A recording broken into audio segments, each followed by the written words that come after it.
மலை போல கருணை வெள்ளம் கொண்டு எங்களுக்காக இந்த அற்புதமான மேடை அமைக்க இடமளித்த கல்லூரி முதல்வர் ஐயா அவர்களை வருக வருக என்று அன்புடன் வரவேற்கிறேன்.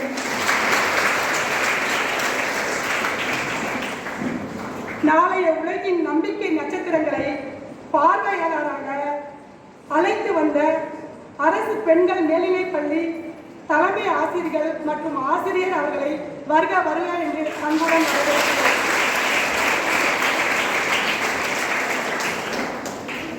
ஏற்றமிகு கருத்துக்களால் மாற்றுப்புணரும் முனைப்புடன் வருகை புரிந்திருக்கும் சமூக பணித்துறை பேராசிரியர் விமலா அவர்களை வருக வருக என்று அழைக்கிறேன். இசையால் இதயங்களை வசமாக்க எழுச்சி கீதங்களுடன் காத்து நிற்கும் நாட்டுப்புற கலைஞர்களை வருக வருக என்று வரவேற்கிறேன்.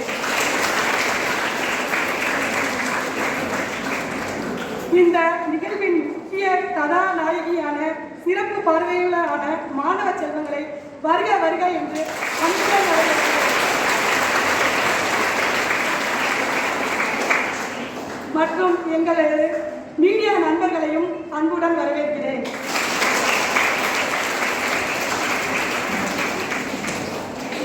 இப்போ இந்த அவேர்னஸ் ப்ரோக்ராம் வந்து நம்ம ஸ்டேட் கவர்மெண்ட்டும் நம்ம சென்ட்ரல் கவர்மெண்ட்டும் நிறையா ஸ்கீம் வந்து பெண்களுக்கும் குழந்தைகளுக்கும் நிறையா சட்டங்களை ஏற்றிருக்கு, நிறையா ஸ்கீம்களை ஏற்றிருக்கு. அதை வந்து எல்லாருக்கும் தெரியணும்.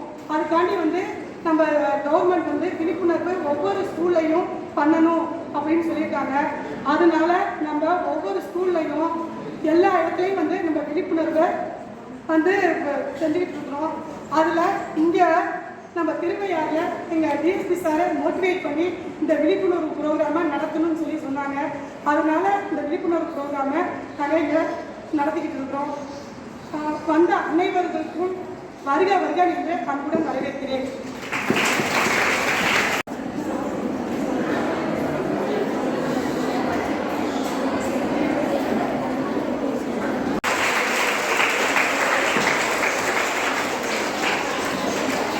நன்றி மேடம். கண்காணிப்பாளர் அவர்களையும் அரசு கல்லூரி முதல்வர் அவர்களையும்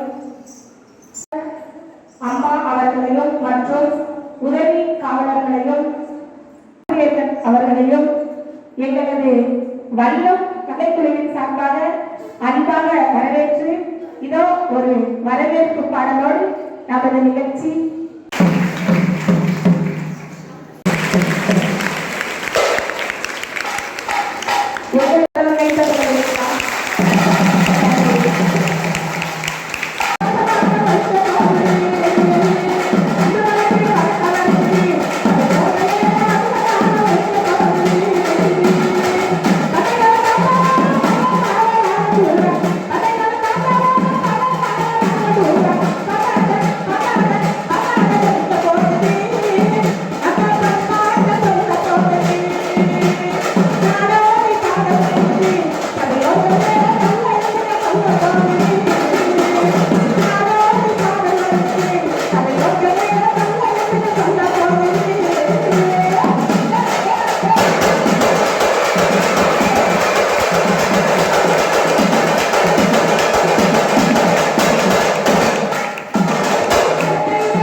தெரிவித்துக் கொள்கிறேன். பெண் குழந்தைகளுக்கான பாலியல் குற்றங்களிலிருந்து பாதுகாக்கும் இந்த விழிப்புணர்வு நிகழ்ச்சிக்கு வருகின்றது சிறப்பு விருந்தினராக வருகின்ற எங்கள் கல்லூரிக்கு பெருமை சேர்த்து கொண்டிருக்கக்கூடிய காவல்துறை துணை கண்காணிப்பாளர் திரு ராமதாஸ் ஐயா அவர்களே,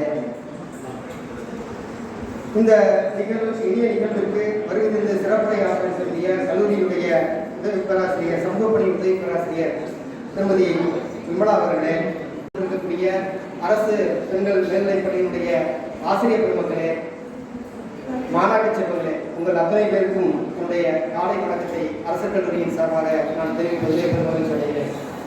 சமூக பிரச்சனைகளிலிருந்து இந்த சமூகத்தில் ஏற்படக்கூடிய தாக்கத்திலிருந்து தங்களை பாதுகாத்துக் கொள்ளுகின்ற எல்லா வழிமுறைகளையும் நீங்கள் தெரிந்து வைத்திருக்க வேண்டும். ஏன்னா இன்றைக்கு இருக்கக்கூடிய கால சூழல் மிகவும் ஒரு போட்டிகரமான கால சூழலில் நாங்கள் பயணத்தை மேற்கொண்டிருக்கிறோம். இந்த மாதிரியான சூழல்களிலே பெண்களாகிய நீங்கள் எந்த அளவிற்கு ஒரு விழிப்புணர்வோடு இந்த சமுதாயத்தை கடந்து செல்ல வேண்டும், இந்த சமூகத்தை நீங்கள் பார்க்க வேண்டும் என்ற ஒரு நிகழ்விலிருந்து உங்களை நீங்கள் தற்காத்துக் கொள்ள வேண்டும் என்பதற்காகத்தான் தமிழக அரசு சார்ந்திருக்கக்கூடிய இதற்கான சட்டங்களை எல்லாம் வழிமுறைப்படுத்தியிருக்கிறது. அந்த வழிமுறைகளை எல்லாம் நீங்கள் கண்டு கேட்டு ஆசிரியர் பெருமக்களிலிருந்து அறிந்து கொண்டு இது போன்ற விழிப்புணர்வு நிகழ்ச்சி மூலமாக நீங்கள் சமுதாயத்திலே எதிர்கொள்ள வேண்டும் என்ற நிகழ்விற்காக இது போன்ற நிகழ்வுகள் எல்லாம் முன்னெடுக்கப்பட்டிருக்கிறது. இந்த இனிய நிகழ்வை காவல்துறை சார்ந்த திருவையாறு காவல்துறை மகளிர் நிலைய காவல் நிலையம் சார்பாக எடுக்கப்பட்ட முன்னெடுப்பிற்கு வள்ளத்திலிருந்து வருகை தந்திருக்கக்கூடிய இசைக்குழுவினர் அழகான ஒரு தமிழ் தாய்மொழியை பற்றி ஒரு அழகான தமிழ் பாடலை இங்கே நமக்கெல்லாம் அற்புதமாக வழங்கினார்கள். அவர்களுக்கும் கல்லூரியின் சார்பாக நான் என்னுடைய காலை வணக்கத்தையும் பணிவார்ந்த நன்றியையும் தெரிவித்துக் கொள்கிறேன். இந்த இனிய நிகழ்விலே சிறப்புரை ஆற்ற வந்திருக்க சிறப்பு விருந்தினராக கலந்து கொள்ளக்கூடிய காவல்துறை துணை கண்காணிப்பாளர் அவர்கள் மாணாக்க செல்வங்களுக்கு நிறைய கருத்துக்களை எல்லாம் தேவையான இது போன்ற சட்ட நுணுக்கங்களை எல்லாம் சட்ட வழிமுறைகளை எல்லாம் அரசு சார்ந்த சட்டங்களை எல்லாம் உங்களுக்கு வழங்க இருக்கின்றார்கள். அதோடு எம் கல்லூரி பேராசிரியர் சமூக பணித்துறை பேராசிரியர், ஏன்னா இந்த சமூக பணித்துறையிலே இந்த மாணவர்களுக்கான சட்டங்கள் எந்த மாதிரியான மாணவர்களுக்கான பிரச்சனைகள் இருக்குது, அதை மாணவர்கள் எவ்வாறு எதிர்கொள்ள வேண்டும் என்ற ஒரு துறையே நம்ம இடத்துல இருக்குது. அந்த துறை சார்ந்த பேராசிரியர் உங்களுக்கு இந்த கருத்துக்களை எல்லாம் சொன்னால் சரியாக இருக்கும் என்று நான் தான் காவல்துறை ஆய்வாளர் அவர்களிடத்திலே சொன்னேன். அவர்களும் அவர்கள் விருப்பத்திற்கு எங்க இந்த கருத்துக்களை அவர்களுக்கு வழங்க இருக்கின்றார்கள். மாணாக்க செல்வங்கள் இந்த கருத்துக்களை எல்லாம் கேட்டு நீங்கள் சமூகத்திலே நீங்கள் எதிர்கொள்ள வேண்டிய பிரச்சனைகள் பற்றி தெரிந்து கொண்டால் அதிலிருந்து எவ்வாறு தங்களை தற்காத்துக் கொள்ள முடியும் என்ற ஒரு நிகழ்வை விழிப்புணர்வு நிகழ்வை நீங்கள்லாம் கேட்டு பயனுற வேண்டும் என்று கேட்டு இந்த நல்லதொரு நிகழ்வை முன்னெடுத்த திருவையாறு மகளிர் காவல் நிலையத்திலே ஆய்வாளர் சத்யபாமா அவர்களுக்கும் காவல்துறை நண்பர்களுக்கும் அரசு பெண்கள் மேல்நிலைப் பள்ளியினுடைய ஆசிரியர் பெருமக்களுக்கும் மாணாக்க செல்வங்களுக்கும் எம் கல்லூரியினுடைய நாட்டு நலப்பணித்திட்ட அலுவலர்களுக்கும் தமிழ்துறை பேராசிரியர்களுக்கும் அனைவருக்கும் என்னுடைய நன்றியையும் வணக்கத்தையும் மீண்டும் ஒரு முறை சொல்லி இருக்கை சார்கிறேன். நமது மாவட்ட காவல்துறை கண்காணிப்பாளர் அவர்களுக்கு நன்றியை தெரிவித்துக் கொள்கிறேன். அடுத்ததாக இந்த நிகழ்ச்சியை நாங்கள் சொன்னதும் சிறப்பான ஏற்பாடு செய்து உங்களை எல்லாம் இங்கு அழைத்திருக்கும் அனைத்து மகளிர் காவல் நிலைய காவல் கண்காணிப்பாளர் காவல் ஆய்வாளருக்கும் என் நன்றியை தெரிவித்துக் கொள்கிறேன். இதற்கு தக்க இடத்தை வழங்கி இதில் விழாவில் பங்கு கொண்ட இக்கல்லூரி முதல்வர் அவர்களுக்கும் உங்களை இங்கே அழைத்து வந்து பெருமக்கள் அனைவர்களுக்கும் இங்கே குழுமிருக்கும் உங்கள் அனைவருக்கும் முதற்கன் வணக்கத்தை தெரிவித்துக் கொள்கிறேன். அது ரொம்ப போராடும். ஆனால் அதுக்கு முன்ன நாம யார், நம்ம வயசு என்ன, இப்போ நாம் என்ன செய்யணும் அப்படின்றத நீங்கள் முதல்ல தெரிஞ்சுக்கணும். எல்லாருமே என்னென்னா என் ஃப்ரெண்டு செஞ்சாங்க நான் அது மாதிரி செய்கிறேன் அப்படின்ற எண்ணத்திலே நம்ம எல்லாம் போயிட்டுருக்கோம். அது மாதிரி போனால் அது ஒரு செம்மறி ஆட்டு கூட்டம். அந்த செம்மறி ஆட்டுக்கு என்ன உண்டு? 5 அறிவு தான் உண்டு. நாம் அடுத்ததாக ஒரு அறிவு பெற்றிருக்கிறோம், 6வது அறிவு. அப்போ நம்ம ஃப்ரெண்டு செய்யறாது. பட் அந்த கம்பேரிசன் என்ன பண்ணணும், நம்மளை தூக்கியும் விடும், சில நேரங்களில் வீழ்ச்சியையும் நோக்கி செல்லும். நீங்கள் அந்த கம்பேரிசனுக்கே போகாதீங்க. உங்களுக்குன்னு ஒரு தகுதி இருக்குது, அந்த தகுதியை ப்ரூவ் பண்ண பார்க்கணும். அதுக்கு மேலே இந்த வயது ஒரு குழப்பமான வயது. அப்படி சொன்னால் நீங்கள் வேறு நிறைய இருக்குது குழப்பங்கள். என்னென்னா 10th பாஸ் பண்ண உடனே +1 +2ல் என்ன சப்ஜெக்ட் எடுக்கிறதுன்னு உங்களுக்கு டிசைட் பண்ண முடியாது. ஏன்னா அந்த பக்குவமான வயது இல்லை அப்படின்ட்டு உங்களுக்கு முடிவு பண்ணியிருக்கு இந்த வயசை. அதனால தான் உங்களுடைய சப்ஜெக்டு, நீங்கள் படிக்கிற விதங்கள் எல்லாம் யார் ஃபாலோ பண்ணுறாங்க? உங்கள் பேரண்ட்ஸ் ஃபாலோ பண்ணுறாங்க, உங்கள் டீச்சர்ஸ் ஃபாலோ பண்ணுறாங்க. நீங்கள் எந்த ரேங்க்கில் படிக்கிறீங்க அப்படின்னு சொல்லிட்டு எல்லாரும் ஃபஸ்ட்டு மார்க் எடுத்துட முடியாது. எல்லாரும் இப்போ அவங்க பாடினாங்க, சிறப்பாக பாடினாங்க, அது எல்லாரும் பாடிட முடியுமா? முடியாது.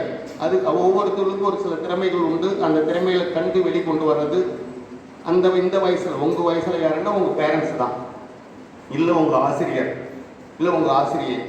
உங்களுக்கு இந்த 10th வரைக்கும் எடுத்திருப்பாங்க ஆசிரியை, அதில் உங்கள் மேலே தனி கவனம் செலுத்தின ஆசிரியை இருப்பாங்க. அவங்களோட கன்சல்ட் பண்ணி உங்கள் பேரண்ட்ஸுக்கு முடிவு எடுத்து +1 +2 சேர்க்கணும். அதுக்கடுத்து தொடர்ச்சி அவங்கள ஃபாலோ பண்ணுறது யார்? உங்களுடைய பேரண்ட்ஸ். அவங்க தான் உங்களை காலேஜில் கொண்டு போயிட்டு என்ன படிப்பு படிக்க வைக்கலாம், என்ன போகலாம் அப்படின்னு சொல்லிட்டு முடிவு பண்ணுறது. அது வரைக்கும் நமக்கு அந்த டிசிஷன் எடுக்கிறதுக்கு ரைட்ஸ் இல்லைன்னு கூட சொல்லலாம். நாம் நினைக்கலாம், நான் இதை தான் படிக்கிறேன், என்னால் முடியும்ட்டு. நீங்கள் நிறைய பேர் உங்களுக்கு தெரியாது, நான் ஏற்கனவே டிசிபி அப்படின்னு ஒரு டிபார்ட்மெண்ட் எங்களுக்குலேயே உண்டு.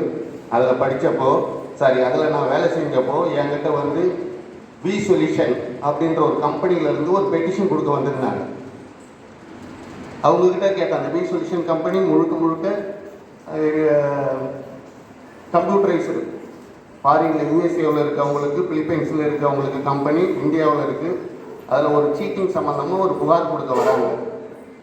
அந்த புகாரில் என்னென்னா, நான் பேசிகிட்டு இருக்கும்போது கேட்டேன், சார் நீங்கள் எல்லோரும் வில்லேஜ் பக்கம் இருந்து இன்ஜினியரிங் முடிச்சுட்டு வந்த பிள்ளைகளெல்லாம் எடுக்க மாட்டேன்றீங்களே, ஏன்னா அவங்க அது சொன்ன பதில் ரொம்ப மோசமாக இருந்தது. அவர் சொன்னது கரெக்டு, ஆனால் அவர் சொன்ன பதில் ரொம்ப நமக்கு ஒரு மாதிரி இருந்தது. ஏன்னா வில்லேஜில் படிக்கிற மாணவர்கள் நல்ல மதிப்பெண் எடுக்கிறாங்க, சப்ஜெக்ட் நாலேஜோடு சரி, வேறு எந்த நாலேஜும் அவங்களுக்கு கிடையாது. அவங்க ஒரு 5 கைண்ட் ஆஃப் பிரிக்கிறாங்க, மாணவர்கள் 5 விதமாக பிரிக்கிறாங்க. சிட்டியில் வெல் நாலேஜ் பையன், அதற்கு சிட்டியில் இங்கிலீஷ் நாலேஜ் உள்ள பையன், அதுக்கடுத்து வில்லேஜில் வெல் நாலேஜ் பையன், வில்லேஜில் சப்ஜெக்ட் நாலேஜ் பையன், ஜஸ்ட் பாஸ் பண்ணுற பையன் வில்லேஜில். இப்போ நம்ம பார்த்தோம்னா வில்லேஜில் ஜஸ்ட் பாஸ் பண்ணியிருப்பாங்க, இன்ஜினியர் பார்த்தா நம்ம என்ன நினச்சோம், கிராமத்தில் நிறைய இன்ஜினியரிங் முடிச்சுட்டு வேலை கிடைக்கலன்னுவாங்க. அவங்க சொல்கிறது தான் உண்மை. அந்த 5 டைப்பில் நம்ம வில்லேஜ் பசங்கள்லாம் 3லேருந்து தான் ஆரம்பிக்கிறோம். ஏன்னா பேசிக் நாலேஜ் நமக்கு கொஞ்சம் கம்மி. ஏன்னா ஆரம்ப காலங்களில் இன்றைக்கும் சரி, நம்மளுடைய பெற்றோர்களுக்கு அந்த நாலேஜ் சப்ஜெக்ட் இது கிடையாது, எந்த சப்ஜெக்ட் நாலேஜும் கிடையாது. ஜஸ்ட் என் பிள்ளையும் படிக்கணும், என் பிள்ளையும் வளரணும் அப்படின்னு அவங்க கொண்டாந்து சேர்க்குறாங்க. நாம் என்ன செய்கிறோம், அதை ஃபாலோ பண்ணிட்டு வந்துட்டுருக்கோம். இதில் மெயினாக இதுக்கிடையில் உங்களை டிஸ்டர்பன்ஸ் அதிகம். இப்போ அதுதான் சப்ஜெக்டிங்க. உங்களுக்கு என்னென்னா, நீங்கள் படித்து முன்னேறும்போது டிஸ்டர்பன்ஸ், ஏஜுக்கு ஏற்ற ரியாக்ஷன்ஸ் கொஞ்சம் உண்டு. அந்த ரியாக்ஷன் என்னன்னு நீங்கள் வெளிப்படுத்தினால்தான் மற்றவங்களுக்கு தெரியும். ஆனால் நீங்கள் அதை என்ன செய்யக்கூடாது, தவறான வழிக்கு அதுக்கு இடம் கொடுத்துடக்கூடாது.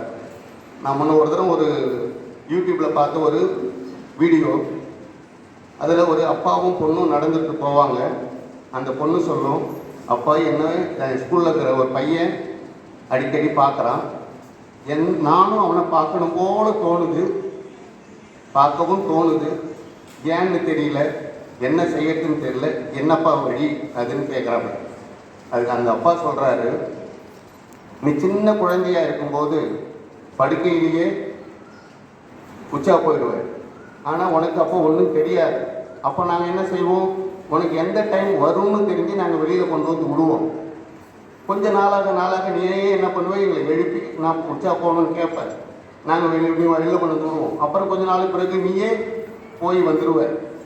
இது மாதிரி தான் இந்த வயதில் அந்த மாதிரி உணர்வுகள் வருவது சகஜம்.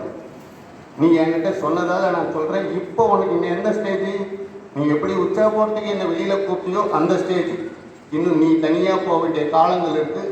அதனால் இப்போ நீ அதை எதுவும் டிசைட் பண்ணக்கூடாதுன்னு சொல்லுவார். இது எத்தனை பேருக்கு புரிஞ்சிருக்குன்னு எனக்கு தெரியல. நான் சொல்கிறது புரியுதா? நீங்கள் டிசிஷன் எடுக்கிற வயசு இல்லை, குழப்பமான வயது. நண்பர்களை பார்த்து யாரும் மாறிடாதீங்க. உங்களுக்குன்னு ஒரு 6வது அறிவு ஒன்று இருக்குது. எதுவாக இருந்தாலும் நம்ம அந்த 6வது அறிவை பயன்படுத்தி நம்ம செய்யறது சரியா தப்பா அப்படின்னு ஒரு முடிவுக்கு வரணும். அதுக்கடுத்து என்ன, நம்மளுக்கு இந்த வயசுல இந்த டிசிஷன் எடுக்க ரைட்ஸ் வருதா, சரியா தவறா அப்படின்னு கூட நம்மளால முடிவெடுக்க முடியாத ஒரு வயசு. இதுக்கு மேலே ஒரு 3 பாயிண்ட்டுக்கு வரேன். நான் கல்லூரி படித்த காலத்தில் என்னுடன் இருந்த, நான் பச்சைபாஸ் காலேஜில் எம்எஸ்சி படித்தேன், சென்னை பச்சைபாஸ் காலேஜில். அப்போ என்னோட இருந்த ஒரு நண்பர் ஒரு என் கிளாஸ்மேட் ஒரு பெண்ணை காதலித்தார். இவருடைய காதலியும் அந்த பொண்ணுக்கிட்ட என்ன பண்ணார், வெளிப்படுத்தினார். அப்போது அந்த பொண்ணு கேட்டது என்னென்னா, இப்போது நான் உன்னை மேரேஜ் பண்ணிக்கிட்டேன், இந்த காலேஜ் விட்டு போனதும் என்னை வச்சு உன்னை ஃபேமிலியை மெயின்டைன் பண்ண முடியுமா, ஒரு நாளைக்கு என்னுடைய மேக்கப் செலவு என்ன தெரியுமா, இதை முதல்ல உன்னால் சமாளிக்க முடியுமா, இந்த கேள்வி கேட்டது அந்த பொண்ணு. என்னுடைய நண்பரால் ஒன்றுமே பதில் சொல்ல முடியல. அப்போ அந்த பொண்ணு சொன்ன அருமையான பதிலை நீங்கள் தெரிஞ்சுக்கணும். என்ன சொல்லுச்சுன்னா, நான் பாஸ் பண்ணிவிடுவேன், நீயும் பாஸ் பண்ணிவிடுவேன், நீ ஒரு நல்ல வேலைக்கு போயிட்டு அப்போது என்னை மேரேஜ் பண்ணிக்கணுன்ற எண்ணம் இருந்தால் அப்போ என்னை தேடிட்டு வா, ஒருவேளை நான் அப்போ மேரேஜ் பண்ணாமல் இருந்தால் உன்னை நான் மேரேஜ் பண்ணிக்கிறேன் அப்படின்னு சொன்னாப்புல. இது எத்தனை பேருக்கு உங்களில் புரியுதுன்னு எனக்கு தெரியல. எந்த உணர்வுகளுக்கும் நாம் ஆட்படக்கூடாதுன்றதுக்கு தான் நான் இதை சொல்ல வரேன். எல்லாருக்கும் புரிஞ்சிருக்கும்னு நினைக்கிறேன். இன்னும் ஒரு வழக்கு சம்பந்தமாக ஒன்று சொல்கிறேன். நான் புதுப்பேட்டை காவல் நிலையத்தில், கடலூர் மாவட்டம் புதுப்பேட்டை காவல் நிலையத்தில் உதவி ஆய்வாளராக பணிபுரிந்த போது எங்ககிட்ட ஒரு பொண்ணு வந்து ஹேங்கிங் பண்ணிச்சுன்னு ஒரு கேஸ். ஹேங்கிங்னா தெரியும்னு நினைக்கிறேன். என்னது, தூக்கு மாட்டி தொங்கிட்டு மேரேஜ் ஆன பொண்ணு 7 வருஷத்துக்குள்ளே அந்த பொண்ணு மேரேஜ் ஆகி இறந்துட்டார். அதை டிஎஸ்பி தான் விசாரணை செய்யணும். அந்த கேஸில் என்னென்னா, அந்த பொண்ணு சத்துணவு ஆயாவாக வேலை செய்த ஒரு ஸ்கூலில். அந்த பொண்ணுக்கு வயசு மிஞ்சி போனால் ஒரு 24 அந்த ரேஞ்சு தான் இருக்கும். சின்ன வயசு பொண்ணு, குழந்தை கூட பிறக்கல. அதனுடைய ஹஸ்பண்ட் யாருன்னா ஒரு இன்ஜினியரிங் ஸ்டூடெண்ட். அவன் தான் அந்த சாவுக்கு காரணம் அப்படின்ட்டு அவங்க புகார். முதல்ல அவன் தான் கொலை பண்ணான்னாங்க. நாங்கள் கண்டுபிடிச்ச பிறகு அது கொலை இல்லைன்னு சொல்லிட்டோம். அப்போது அவங்க அந்த பொண்ணுடைய சாவுக்கு அவன் தான் காரணம் அப்படின்னு கொண்டு வராங்க. அந்த கேஸில் என்னென்னா, இந்த பையன் இன்ஜினியரிங் படிச்சிருக்கான். படிச்சுட்டு ஏதோ சப்ஜெக்டில் அரியர் வச்சுட்டு வீடு என்ன செய்கிறான், நான் முதல்ல சொன்ன சப்ஜெக்ட்டுக்கு வாங்க. கிராமத்து பையன் இன்ஜினியரிங் முடிச்சுட்டா என்ன செய்வான், வேலை கிடைக்காது, ஊரை சுற்றி வருவான். அப்படி ஊரை சுற்றி வரும்போது அவனுக்கு ஏற்பட்ட அந்த காதல் தான் அது. இந்த பொண்ணு அவன் விரும்பியது, 2 பேரும் மேரேஜ் பண்ணிக்கிறாங்க. பையனோட வீட்டில் அதுக்கு சம்மதம் இல்லை. 2 பேரும் மேஜர்ன்றதால இந்த பையன் அந்த பொண்ணை மேரேஜ் பண்ணிக்கிட்டு அந்த பொண்ணோட ஊரிலே வந்து தங்கியிருக்கான். ஆனால் இவன் இந்த சப்ஜெக்டை பாஸ் பண்ணுறான். நான் சொல்கிறது கிட்டத்தட்ட ஒரு 2006. அப்போ இன்ஜினியரிங் கொஞ்சம் கம்மி தான். இவனுக்கு ஒரு தனியார் கம்பெனியில் வேலை கிடைக்குது. வேலைக்கு போகிறான். அவன் போய் அங்கே தங்கியிருந்து வேலை செய்யும்போது அவனுடைய சூழ்நிலைகள் மாறுது. என்ன, அவன் ஒரு இன்ஜினியர். அவனோட சுற்றி இருக்கிறவங்க எல்லாருமே அந்த இன்ஜினியரிங் ஸ்டூடெண்ட்டு எல்லாருமே கொஞ்சம் சம்பாதிக்கிறாங்க. அதனால் அவங்க கொஞ்சம் நீட்டாக ட்ரெஸ் பண்ணுறாங்க, போகிறாங்க. அவங்களெல்லாம் பார்க்கும்போது அவனுடைய மனைவி வந்து நல்ல அழகாக இருந்தாலும் கிராமத்து ஸ்டைலில் இருக்குது அந்த பொண்ணு. ஏன்னா சத்துணவாயா எந்த ஸ்டைலில் இருக்குன்னு உங்களுக்கு தெரியும். அவனுக்கு கொஞ்சம் மன புத்தி மாறுது. என்ன புத்தி, நம்ம மனைவியை விட இங்கே இருக்கிறவங்களாம் நல்லா அழகாக இருக்கிறாங்க, ஏன் நம்ம அவசரப்பட்டு மேரேஜ் பண்ணிக்கிட்டோம் அப்படின்னு அவனுக்கு புத்தி மாறுது. 1 மாதமாக போய் வேலைக்கு சேர்ந்த மாதத்துலேருந்து 1 மாதமாக அவன் வேலைக்கே வரலை, வீட்டுக்கே வரலை. இந்த பொண்ணுக்கு சந்தேகம் உருவாயிடுது. நம்மளுடைய கணவன் நம்மளை கொஞ்சம் ஒதுக்குறான் அப்படின்ற ஒரு எண்ணம் வருது. இந்த 1 மாதம் முடிஞ்சு ஒய்ஃபை பார்க்க வரான். இந்த பொண்ணு வேலையை ரிசைன் பண்ணுது. அதனுடைய வேலையை ரிசைன் பண்ணிவிட்டு நான் உன் கூடவே வந்துடுறது. அதில் அவங்களுக்குள்ள பிரச்சனை வந்து தான் அந்த பொண்ணு என்ன பண்ணுது, ஹேங்கிங் பண்ணுது. இது உங்களுக்கு புரிய வாய்ப்பு இல்லை. இதில் நான் சொல்ல வந்தது என்னென்னா, நாம் அவசரப்பட்டு தப்பாக எடுக்கிற முடிவில் 2 பேர் லைஃப்பும் பாதிக்கும். அதனால் பேரண்ட்ஸுங்க என்ன முடிவு எடுக்கிறாங்கன்னோ அது வரைக்கும் வெயிட் பண்ணுங்க. நம்ம படித்த பிறகு அந்த பையன் கொஞ்சம் வெயிட் பண்ணியிருந்தால் அவனுடைய கல்வி தகுதிக்கேற்ற பொண்ணு கிடச்சிருக்கும். இந்த பொண்ணு அவசரப்படாமல் இருந்தால் இதனுடைய லைஃபு போகாமல் இருக்கும். ஒவ்வொருத்தவங்களுக்கும் ஒரு தகுதி உண்டு. இதில் எல்லாருமே ஃபஸ்ட் மார்க் வாங்கிட முடியாது. ஆனால் ஒவ்வொருத்தவங்களுக்கும் ஒரு தகுதி உண்டு. ஃபஸ்ட் மார்க் வாங்குறவங்க தான் சாதிக்கிறாங்கன்ட்டு எந்த இதுவும் கிடையாது. அப்படி பார்த்தா மற்றவங்க பூரா நம்ம என்னவா இருப்போம், எதுக்குமே போகாது இருப்போம். நான்லாம் ஃபஸ்ட் மார்க் வாங்கலை. அது முதல்ல சொல்கிறேன். ஏதோ ஒரு வகுப்பில் வாங்கியிருக்கிறேன். பட் எல்லா வகுப்புலையும் நான் அந்த ஃபஸ்ட் மார்க்கு வாங்கலை. இது எதுக்கு சொல்ல வரேன்னா, நம்ம கடைசியில் இருக்கிறோம், கடைசியில் இருந்தால் நம்ம வரமாட்டோம் அப்படின்றதுலாம் கிடையாது. கல்வி வேறு, சாதிக்கிறதுக்கு வேறு. பெண்கள் அதிகமாக படிக்கிறீங்க, ரொம்ப நல்லா படிக்கிறீங்க. உங்களுக்கு நான் சொல்ல வேண்டியதில்லை, இது ஒவ்வொரு தரமும் வர ரிசல்ட்டு நல்லா வெளிப்படுத்துது. சரியா? ஒவ்வொரு தரமும் 10th ரிசல்ட்டோ +2 ரிசல்ட்டோ வரும்போது யார் அதிகமாக பாஸ் பண்ணுறாங்க? பெண்கள் தான் அதிகமாக பாஸ் பண்ணுறீங்க. பெண்கள் தான் நல்ல மார்க்கும் எடுக்கிறீங்க. யாரோ ஒரு சில ஆண்கள் அந்த ஃபஸ்ட் ரேங்குக்கு முட்டி மோதிட்டு வரலாம். ஓவராலாக பார்த்தா நீங்கள் தான் அதிகமாக மார்க் எடுக்கிறீங்க. ஆனால் ஒன்றை மட்டும் மறந்துடுறீங்க. இங்கே இருக்கிறவங்க டீச்சர்ஸ் முதல்கொண்டு எல்லாருக்கும் நான் சொல்கிற சப்ஜெக்ட் தெரியும்னு நினைக்கிறேன். வாழ்க்கையை படிக்க மாட்டேன்றீங்க. வாழ்க்கையை சப்ஜெக்டை நல்லா படிக்கிறீங்க, வாழ்க்கையை படிக்க மாட்டேன்றீங்க. அதனால தான் இன்னைக்கு இந்த மாதிரி உங்களுக்கு ஒரு அவேர்னஸ் ப்ரோக்ராம் கான்டாக்ட் பண்ண வேண்டிய நிலைமைக்கு வந்துருக்கு. வாழ்க்கையை படிங்க, டீச்சர் சொல்கிறத கேளுங்க. தேவையில்லாத யாரு கூடயும் எந்த நேரமும் பேசுறதுக்கு வாய்ப்பு இல்லை. செல்ஃபோன் பயன்படுத்தாதீங்க. நீங்கள் நினைக்கலாம் செல்ஃபோன் மஸ்ட்டுன்னு சொல்லிட்டு, எதுக்கு தேவையோ அதுக்கு தான் பயன்படுத்தணும். நான் இந்த இடத்துல என் பையனை பற்றி தான் கொஞ்சம் பெருமையாக நினச்சிக்குவேன். அவன் 10th பாஸ் பண்ணது அவசர அவசரமாக என்னுடைய மிஸ்ஸஸ் ஒரு செல்ஃபோன் வாங்கி கொடுத்தாங்க. அவன் +2 வரைக்குமே அந்த செல்ஃபோனை தொடவே இல்லை. ரியலி, நான் போய் தான் சொல்லலை. +2 வரைக்கும் அவன் அந்த செல்ஃபோனை தொடலை. நான் என் வீட்டில் டிவி கூட கட் பண்ணது கிடையாது. டிவி ஓடிட்டு இருக்கும். அவன் எக்ஸாம் எழுதிட்டு 4 மணி நேரம் உட்காந்து பார்ப்பான், டிவியை பார்த்துட்டு போவான். எதுக்கு இதை சொல்ல வரேன்னா, நம்ம படிக்கணும்னு எல்லாம் நம்ம பெற்றோர்கள் கஷ்டப்படுறாங்கன்றது எல்லாம் அவனுக்கு பேரண்ட்ஸுக்கு சொல்லி கொடுக்கணும். பேரண்ட்ஸுக்கு சொல்லி கொடுக்காதப்போ நாம் புரிஞ்சுக்கணும். என் மகன் படிக்கிறாரு, டாக்டர் படிக்கிறாரு. ஆனால் அவர்கிட்ட இருக்கிறது என்னென்னு பார்த்தீங்கன்னா, ஒரு செட்டு ஷூ தான் வச்சுருப்பார். நான் 4 செட்டு வச்சுருக்கேன். ஆனால் அவர் ஒரு செட்டு ஷூ தான் வச்சுருப்பார்.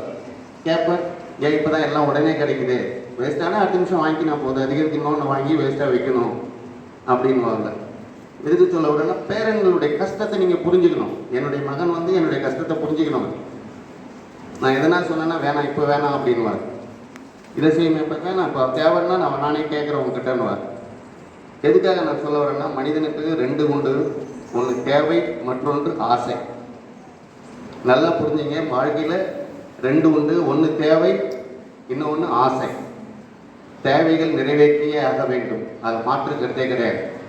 ஆனால் ஆசைகள் நாம் எப்போ தேவைகளை ஃபில்ஃபில் ஆகிறோமோ, தேவைகளை பூர்த்தி செய்து கொண்டு முன்னேறிட்டோமோ, அது பிறகுதான் நம்மளுடைய ஆசைகளை கொண்டு வரணும்.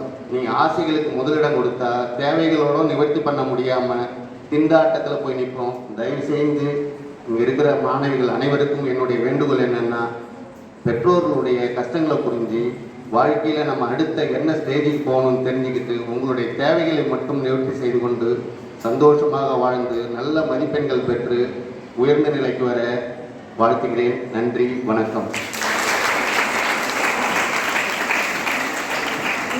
நல்லதொரு சிறப்புரையாற்றிய ஐயா அவர்களுக்கு அரசு மகளிர் பள்ளியினுடைய தலைமை ஆசிரியர் மற்றும் ஆசிரியர்களுக்கும் பிரச்சனையுடைய தாக்கம் எந்த அளவுக்கு இருக்குன்றது உலகம் முச்சூடும் அறிந்ததுனால இந்த இடத்துல உட்காந்துருக்கோம் இல்லைங்களா?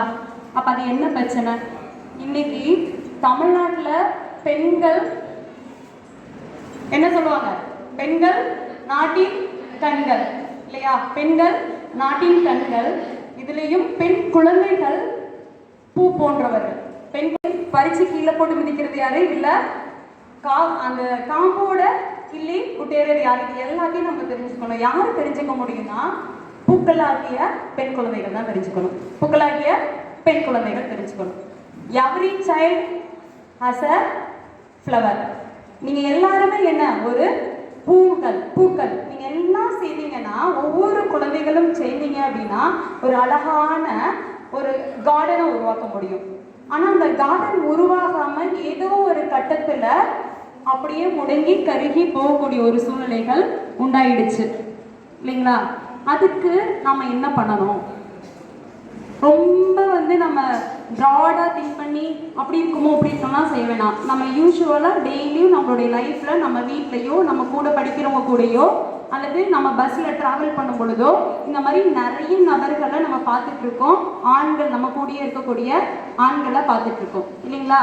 இப்போ இங்கிலீஷில் சொல்லுவாங்க செக்ஷுவல் ஹாரஸ்மெண்ட்னு சொல்லுவாங்க. தமிழில் பாலியல் வன்கொடுமை சொல்லுவாங்க, பாலியல் துன்புறுத்தல் சொல்லுவாங்க. இந்த மாதிரிலாம் கண்ணா நீங்கள்லாம் கேள்விப்பட்டிருக்கீங்களான்னு தெரில, ரொம்ப டெப்த்தாக பாலியல் துன்புறுத்தல்னா என்ன, வன்கொடுமைனா என்ன, இதெல்லாம் வந்து உங்களுக்கு எக்ஸ்பீரியன்ஸ் இருக்குமா என்றெல்லாம் ஒரு சிலருக்கு கண்டிப்பாக இருக்கிறதுக்கு வாய்ப்பு இருக்குது. அந்த எக்ஸ்பீரியன்ஸ் எப்படி இருக்குன்றதை மட்டும் சொல்கிறேன். இப்போது நம்ம பஸ்ஸில் வருவோம் இல்லையா, பஸ்ஸில் வரும்பொழுது யாராவது ஒரு ஆண் நம்ம கழுத்துக்கிட்ட வந்து ஊதுறதுக்கு வாய்ப்பு இருக்குது. அப்படின்னு ஊதுவாங்க. நீங்கள் எக்ஸ்பீரியன்ஸ் பண்ணியிருக்கீங்களான்னு தெரில. அது ஒரு கைண்ட் ஆஃப் ஹாரஸ்மெண்ட், அது வைலன்ஸ். உங்களை துன்புறுத்துறாங்க யாரோ, அப்போது நீ ஒரு டிஃப்ரெண்ட்டாக ஃபீல் பண்ணுவ. அப்போ என்ன ஆகும், உனக்கு அந்த மாதிரி ஊதும் பொழுது உன்னை அறியாமல் உனக்கு ஒரு எமோஷன், உன்னை தாண்டி ஏதோ ஒரு டிஃப்ரெண்ட் ஃபீல் வரும். ஃபீல் பண்ணியிருக்கீங்களா? இதுவரை யாராவது நடந்திருக்கா?